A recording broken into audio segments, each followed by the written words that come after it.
Sparklings! So some time ago I promised I would do a series of fairy tale videos, and today we're covering Little Red Riding Hood, which is a really interesting one to try and cover because this is a very old fairy tale.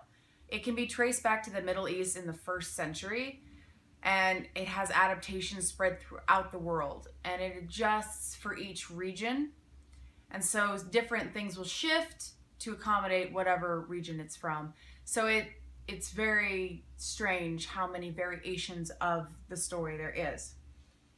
One of the first proper written introductions is going to be Charles Perrault's Le Petit Chaperon Rose, which I hope I semi-pronounced correctly with my terrible pronunciation skills. But in his adaptation of Little Red Riding Hood, which I believe was inspired by an Italian translation from a century earlier, it does not have a happy ending, and the wolf does in fact eat the girl. If you do not know the story, I do not know where you have been, because I believe that everybody knows the story in some form or fashion. And so with his adaptation, the wolf does successfully kill her, and there is not a happy ending. However, with the Grimm brothers adaptation, she does win with the assistance of the hunter who hears her cries and comes and cuts her out of the wolf's stomach.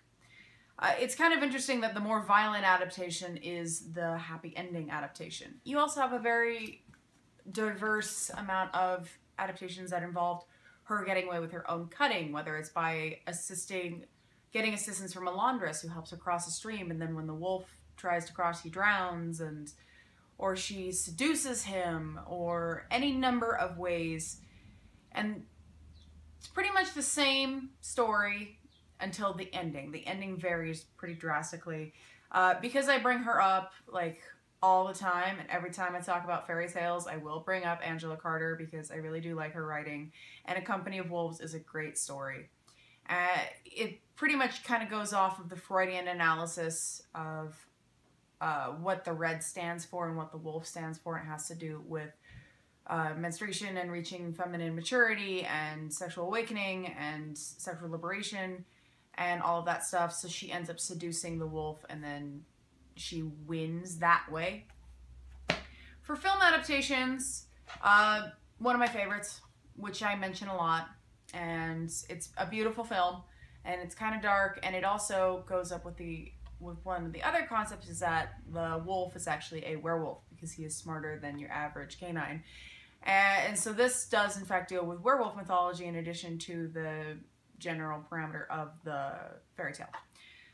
So this is a great film. Please watch it. Everybody watch it. I can't believe I didn't see this until college. It's a really beautiful, well done film that has some admittedly kind of skeezy moments, mostly because the girl who plays Little Red is actually 12.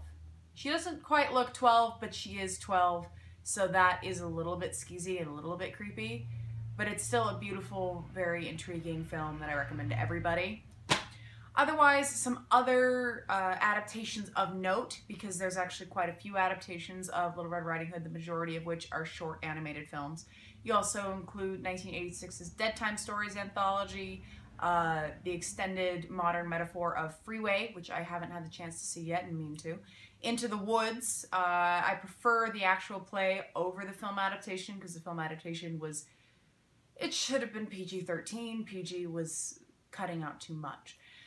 You also have the 2003 horror film Red Riding Hood, the 2011 horror romance that almost got it right and then completely muddled its execution, but had some interesting ideas that just didn't pan out all the way.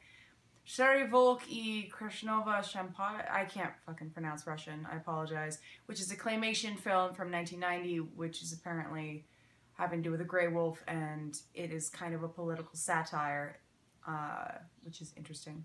You also have a song that came out in the 1960s that I was introduced to by Bowling for Soup's cover within Cursed, which while this does not have many, if any, similarities to Little Red Riding Hood, the fact that they opened the film with that was quite entertaining, and this is a piece of trash film that I love that has to do with werewolves. You also get other adaptations of her in TV shows such as Grimm, which I've never seen, or Once Upon a Time, which I did watch most of.